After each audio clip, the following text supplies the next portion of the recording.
Meu nome é Catiane Pereira da Silva e Silva. Eu sou de uma cidade chamada Triunfo, em Pernambuco. E você sabe a origem da tua família, Cati? A origem bem mesmo eu não sei, porque na minha cidade, ela não é uma cidade, ela é uma cidade muito pequena, que a maior parte das pessoas trabalham na cana-de-açúcar, é muito rural. Então eu não sei bem como é que essas pessoas chegaram lá.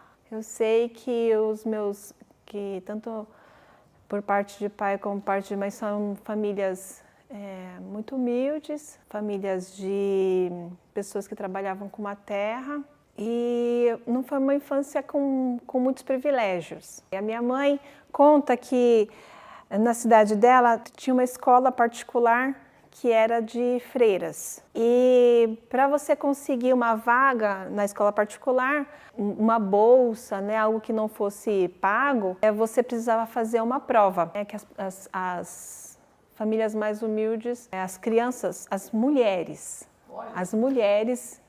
conseguiam fazer uma prova. E aí a minha mãe conseguiu essa bolsa. Então a minha mãe estudou nessa escola particular, ela e as irmãs e os meus tios. Eu tenho 4 tios homens. Não estudaram nessa escola, estudaram em escola pública e foram prioritariamente para a cana-de-açúcar. E a minha mãe e as minhas tias já tiveram a possibilidade de se formar no magistério.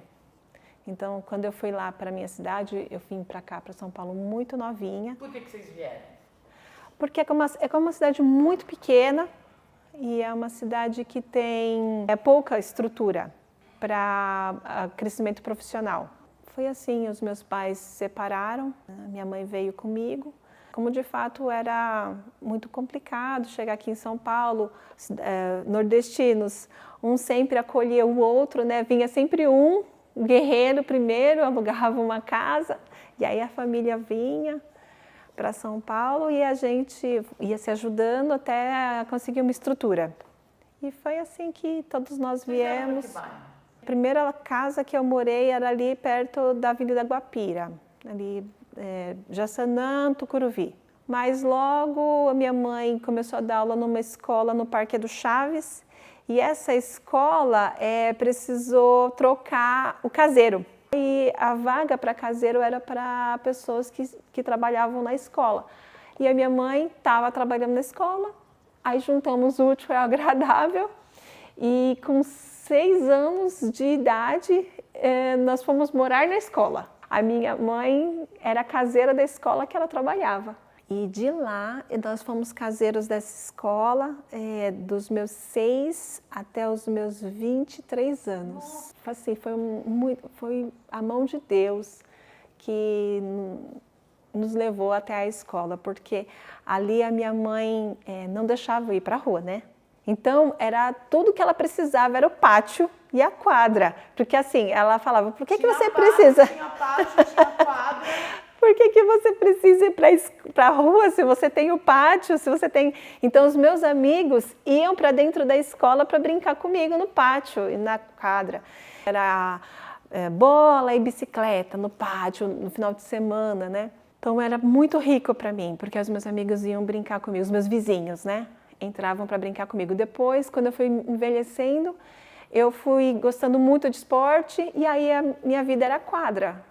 Quando você era criança, Cati, você pensava no que você queria ser quando crescesse? Não, na época eu acho que não. A gente lutava muito para sobreviver, né? A gente a gente lutava muito para sobreviver. Eu tinha os desafios da idade também, né? E então eu não pensava tanto. Só pensava assim que eu era muito privilegiada, eu me sentia muito privilegiada, assim, de ter uma mãe que me amava tanto, de ter o que eu tinha. Então eu só queria honrar. Então assim, o que eu pensava era conseguir construir um futuro que fosse honroso para a infância que eu estava vivendo. Quando eu fiz 18 anos, a minha mãe já era concursada há muito tempo. Eu passei no concurso, eu assumi com 19 anos e Nesse tempo, eu tive a oportunidade de trabalhar na biblioteca do bairro que eu morava. Tinha que exonerar o concurso para auxiliar administrativo para poder assumir o concurso para bibliotecária. Então, eu fiquei aquelas 2 horas e meia desempregada entre um concurso e o outro, e o medo de dar errado. Não, esse concurso tem que dar certo, não pode ter uma documentação faltando, que senão eu não consigo assumir o outro concurso. Você falou que você não pensava numa profissão, mas você pensava na maternidade quando você era criança? Você falava, eu quero ser mãe? Quando eu era criança, não, mas quando eu fiz 25 anos, eu quis muito ser mãe. Quero ser mãe. Assim, eu me casei com 23 e 2 anos depois era só o que eu queria. Eu queria ser mãe demais, assim, queria muito. E foi um ano de bastante empenho para conseguir gestar, não dava certo, mas aí quando eu fiz 26 anos, eu consegui. Você tem quantos filhos? Eu tenho uma filha de 14 anos, a Isabela, e recentemente, depois de 11 anos, veio o Caleb. Caleb tem quanto agora? 3 anos. 3 anos. 3 anos. E o Caleb tem síndrome de Down? Isso. Você já tinha tido contato com alguém com síndrome de Down? Pouco. Quando você ficou sabendo que Caleb tinha síndrome de Down? Tem a síndrome de Down, né? Eu descobri que ele tinha síndrome de Down um dia depois do parto. Nós passamos a gestação inteira acompanhando um baixo peso dele. Ele era pequeno para a idade gestacional, mas nos exames nada levavam a crer que ele poderia ter a síndrome de Down. Mas quando ele nasceu, ele foi direto para a incubadora. No parto, a pessoa que fez o parto perguntou se eu tinha algum familiar indígena. Meu marido tem, né? Eles já perceberam alguma coisa, mas não falaram nada para nós. Então, no dia seguinte, meu marido entrou na UTI neonatal para visitar o Caleb, para ver como que ele estava. E a pessoa que recebeu ele, eu acho que devia ser uma pessoa sem experiência, falou: olha, pai, como seu filho tem síndrome de Down, nós vamos fazer alguns exames, algumas coisas que são fora da rotina.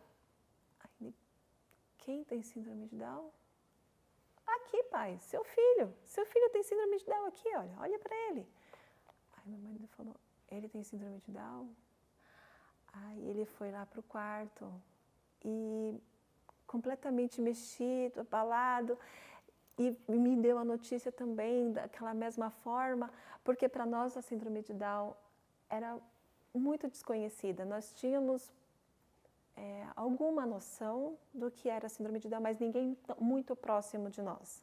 A gente não sabia o que ela ocasionaria, o que realmente era a síndrome de Down e as limitações que poderiam ter para o nosso filho. Eu só pensava no comprometimento intelectual. E era a única coisa que me vinha à lembrança, era o comprometimento intelectual. E era o que eu tinha bastante medo. Hoje em dia, se eu encontrar uma mãe que acabou de descobrir que tem um filho com síndrome de Down, ou já nasceu ou que está na gestação, eu só posso dizer para ela parabéns, porque é incrível conviver com uma criança com síndrome de Down.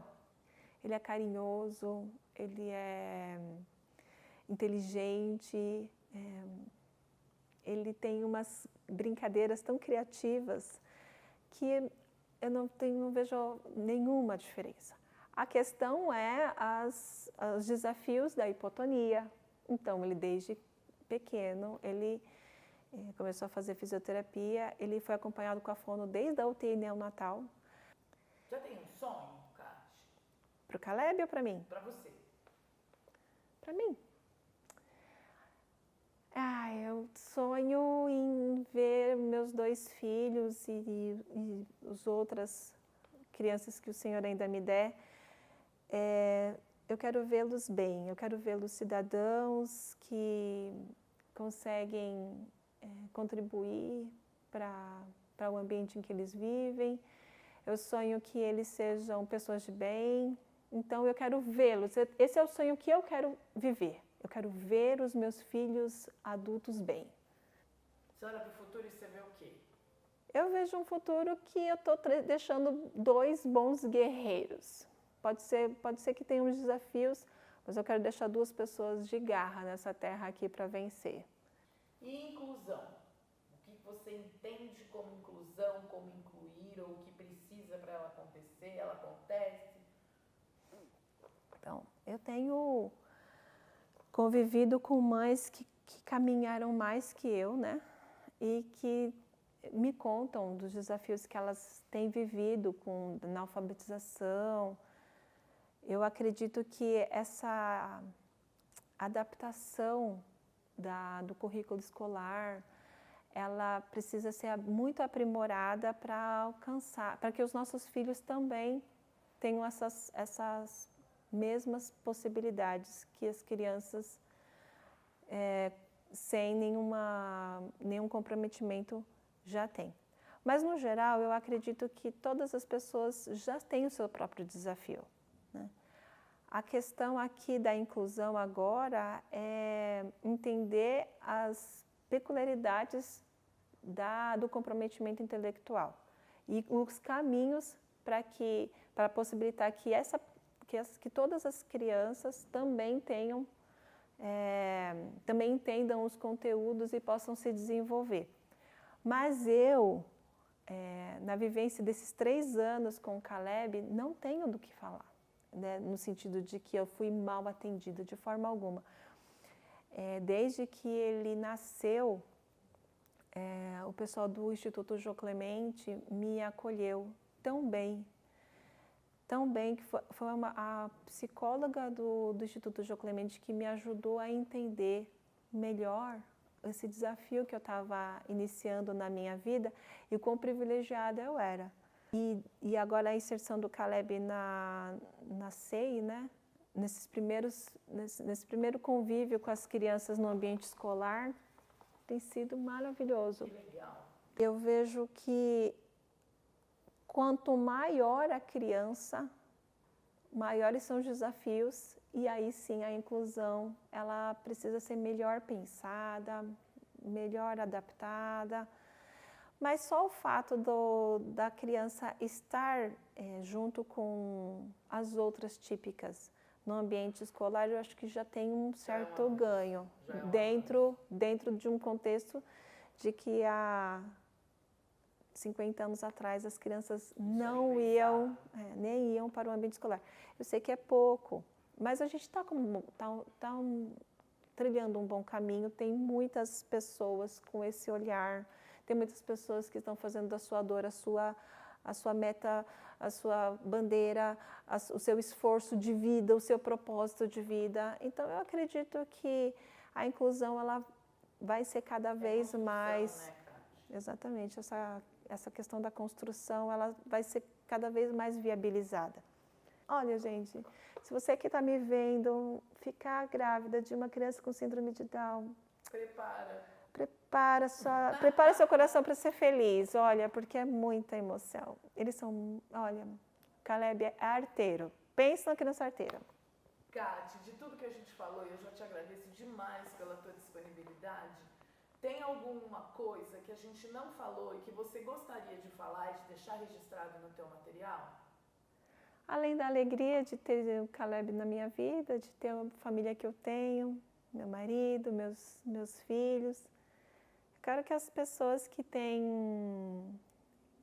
uma oportunidade de ter uma criança com síndrome de Down, não tenham medo de se aproximar, não tenham medo de incluir nas suas vidas, não tenham medo de deixar fazer parte da história dos seus filhos, se for amigo da escola, porque o maior privilégio que a gente tem é de lidar e de conviver com a diferença. E a gente só pode evoluir como pessoa, tem que aproveitar esses momentos para evoluir como pessoa, porque foi isso que tem acontecido, é isso que tem acontecido comigo e com a minha família. Muito obrigada. Imagina!